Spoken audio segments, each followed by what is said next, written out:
Good news here. The breaking news is that all 9 youth escapees have been captured. They left a Pennsylvania detention center following a riot on Sunday evening. And by the way, this center is not far from where Danilo Cavalcante escaped from and was captured last week, about 15 miles away. So all of them have been captured this morning. And if we learn anything else new from that press conference, of course, we'll keep you apprised. And now to this. While the search for Danilo Cavalcante captured much of the nation's attention these last few weeks, another manhunt, totally different, has gone under the national radar. 30-year-old Christopher Patrick Haynes is a murder suspect who managed to escape from a hospital after officers failed to secure one of his arms to that gurney. Police say Haynes remains at large and possibly still has a handcuff dangling from his wrist, so you need to be on the lookout for that. Let's bring in NewsNation national security contributor, former CIA officer and FBI agent Tracy Walder. Tracy, can we just start with what is the deal here? I mean, Cavalcante, this guy, the press conference that we just took there for about a minute, I feel like we've never had more breakouts from prisons, from hospitals, from juvenile centers than we've had in the last year, year and a half. What's going on?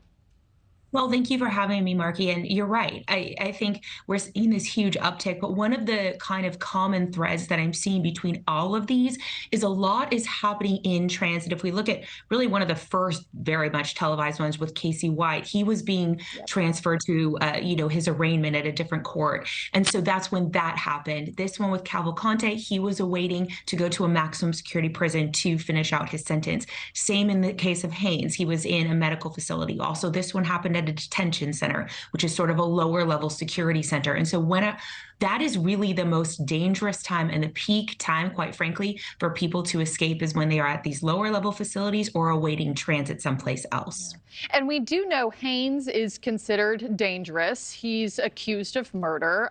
Give us his background. And also, I find it interesting that similar to Danilo Cavalcante, there have been a great deal of public sightings of him, but no luck in capturing him just yet.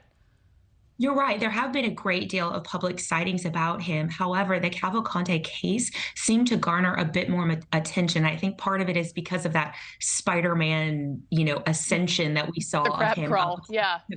Right. And I think that was really what garnered a lot of attention. And quite frankly, in instances like these, it's actually very important that the public is very well aware. And in this case, I'm not sure that it was highly covered like it is being now. And it's really important that people are securing their homes, securing their weapons to ensure that he doesn't obtain a weapon and become even more dangerous than he already was. He had an old ankle injury, but I do think he was probably over feigning ankle pain to get to the Washington Medical Center to have it looked at because he knew security would be lower there so he could escape. I literally just asked Adrienne offline that same question at a commercial break, because I wonder if he truly had the ankle problems he claimed to have. So he broke out of the George Washington University emergency room after complaining of said ankle injuries.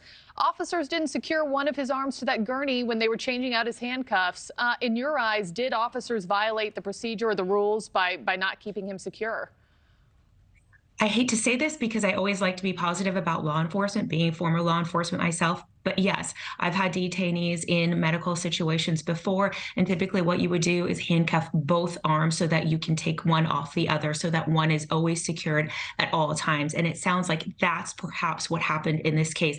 I don't necessarily think that this was an inside job. I think that this was just probably careless on behalf of the officers that were securing him. Yeah, and we'll see what kind of media coverage and law enforcement coverage this one garners as the days go on. Tracy Walder, thanks so much as always. Good to see you. Thank you for watching. Go to newsnationnow.com to find NewsNation on your television provider. And don't forget to click the red subscribe button below to get more of NewsNation's fact-driven, unbiased coverage.